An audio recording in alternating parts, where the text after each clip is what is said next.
A Shocking Accident by Graham Greene. Graham Greene is an outstanding English writer, a playwright, and a literary critic.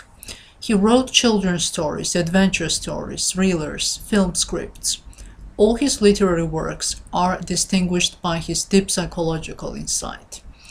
His most famous literary works include Brighton Rock, written in 1938, The Quiet American, written in 1955. After the publication of this novel, he was accused of being anti-American.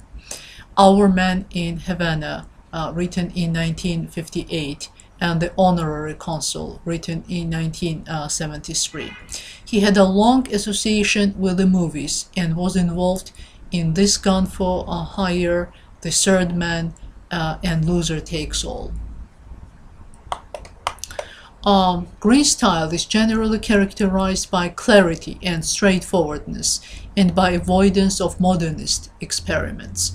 He is regarded as a master of depicting inner struggles his characters experience. His writing incorporates deep meaning and dry British humor. Now, try to answer the questions. What language means does he employ to depict Jerome's inner struggles? Can you identify sarcastic humor in his writing? Illustrate your answers with examples from the story. Setting of the story. The setting of Greene's stories were usually poverty-stricken and hot countries, Africa, Haiti, Mexico, etc. A shocking accident happened in Naples, where in poor districts it was probably quite natural to keep pigs on the balcony. Your father was walking along a street in Naples when a pig fell on him. A shocking accident. Apparently in the poorer quarters of Naples, they keep pigs on their balconies. This one was on the 5th floor. It had grown too fat. The balcony broke. The pig fell on your father. In an interview, Graham Greene said that the story is based on a real fact. He said that there was an accident of that kind in Naples, where a pig was being fattened on a balcony. And now about the title of the story. Is A Shocking Accident an ironic title for the story? The title words accident, a shocking accident, are repeated many times throughout the story. Does this create the ironic effect? And now about sarcastic irony. How is the sense of absurd brought to readers? Sarcasm usually refers to humor in a mocking fashion and creates comedic effect. It is often described as dry humor. Irony plays a large role in facilitating sarcasm. Throughout much of history, sarcasm was considered a lower form of wit because it was considered so unabashedly disrespectful to the person or object being described. In the 19th century, famous Scottish historian and essayist Thomas Carlyle once remarked that sarcasm is the language of the devil, for which reason I have long since so good as denounced it. Over the years, and certainly today, sarcasm has become a commonly welcomed and appreciated form of humor. And now about science link, complex in psychology.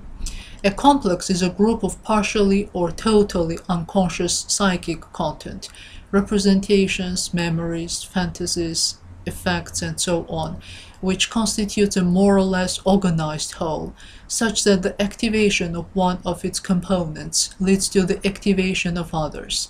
Psychological trauma may set in after a distressing or life-threatening event. Sufferers may develop extreme anxiety, or they may have ongoing problems with relationships and self-esteem. Do you think that Jerome developed a complex? Did he overcome it? What circumstances helped him to overcome his complex? Find passages in the story which give information on Jerome's trauma, his extreme anxiety. Why does the narrator choose a sarcastic humor in the story? Is he willing to suggest that life is absurd? The author tells us that Jerome worshipped his father and in his imagination considered him to be a secret agent.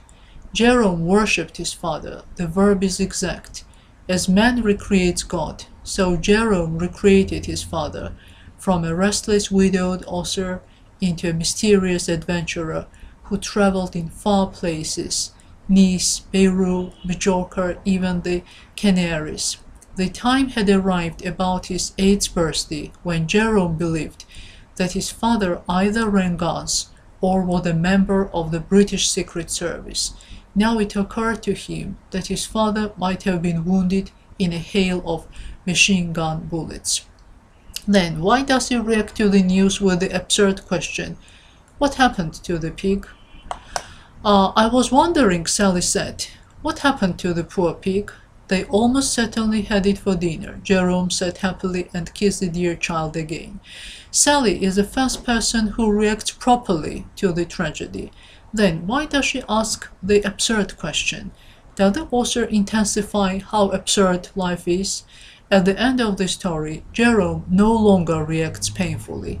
Is he cured from his complex?